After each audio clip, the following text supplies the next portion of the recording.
Un chemin qui porte l'âge de ses printemps. Au mois de mai, quand les enfants fredonnent les mêmes chants, de l'école jusqu'à la maison, et partout il y a des petits trésors, des ballons qu'on a laissés traîner dehors, et que la neige gardait cachés comme de l'or. Félito, elle habite dans le Marais, près de la rivière Chocolat. Quand je rencontre les enfants, je pense que ce qui les impressionne le plus, premièrement, c'est quand je leur dis qu'elle habite près de la rivière Chocolat. Puis que dans son marais, il y a beaucoup d'arbres. Mais il y a surtout un arbre qui est vraiment gros, avec un gros tronc, avec un gros trou. Puis dedans, qu'est-ce qu'elle range? Mais elle range des livres, des centaines et des centaines de livres.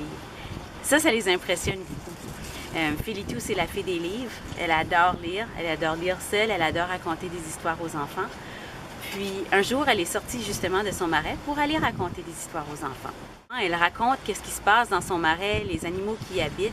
Et les enfants ont tout de suite envie d'embarquer sur ses ailes et venir avec elle dans le marais. Elle s'est déjà fait dire ça. Je peux t'embarquer sur tes ailes avec toi pour aller voir la rivière Chocolat de plus près.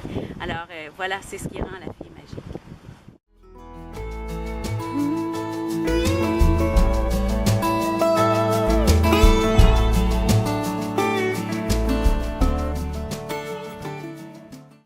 Étrangement, j'ai commencé à écrire à peu près en même temps qu'on a ouvert les écluses de la rivière.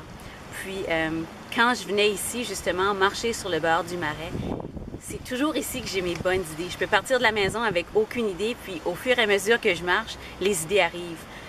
Parfois, je suis en panne d'inspiration et c'est tellement drôle parce que quand je suis en panne d'inspiration, je me dis je vais aller marcher, ça va juste me faire du bien. Et pendant que je marche, je me fais souvent surprendre par le mascaret, plus souvent qu'autrement.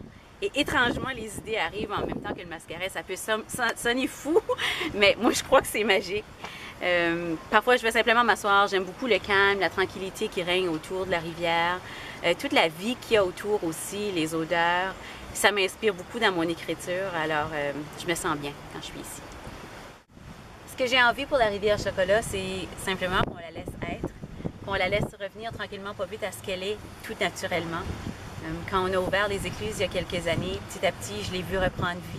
Les poissons sont revenus, la vague du mascaret est beaucoup plus impressionnante. On la sent bien, plus large, plus profonde. Il faut juste la laisser être. Ce petit coin de paix